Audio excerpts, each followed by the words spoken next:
Eduard Chmelár opäť raz nemilosrdne pomenúva veci pravým menom.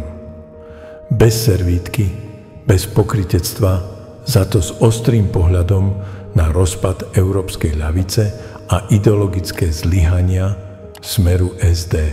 Vypočujte si hlas Chmelára. Avizované vylúčenie Smeru SD zo strany európskych socialistov nie je žiadna tragédia. Opozícia to síce využije na ďalšie moralizovanie o izolácii Smeru, ale vždy mi bolo úsmevné, keď pravica poučovala ľavicu, ako má vyzerať.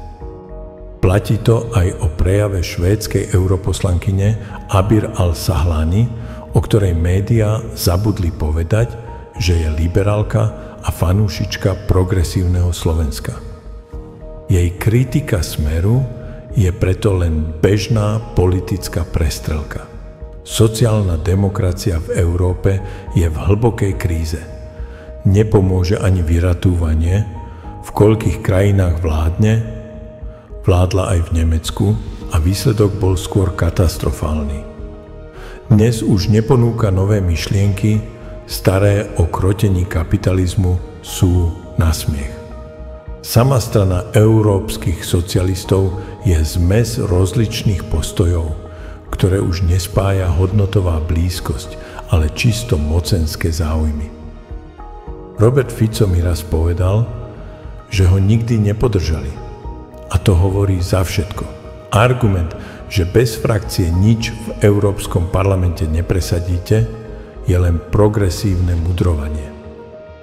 Zo strany európskych socialistov sa nikdy nevylučovalo za pravicovú politiku či neoliberálne reformy, ale za stretnutie s čínskym alebo ruským prezidentom.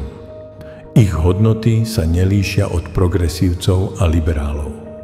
A keď prišiel návrh na odvolanie Ursuly von der Leyenovej, neboli ho ani schopní, ani ochotní podporiť. Nejde o to banovať za touto upadajúcou štruktúrou, ale skôr sa zamyslieť nad smerovaním samotného Smeru.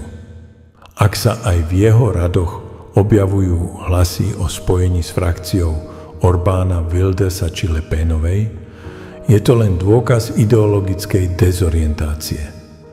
Necítia sa však dobre ani medzi radikálnymi ľavičiarmi, ktorým prekážajú ich konzervatívne úchylky. Najväčší problém Smeru je, že chce robiť sociálno-demokratickú politiku bez sociálnych demokratov. Chýbajú ideológovia, hodnoty aj základná znalosť ľavicových princípov. Príkladom je konsolidácia, ktorá ide na úkor pracujúcich. Spoliehať sa len na lídra a ignorovať trendy v zahraničí jednoducho nestačí.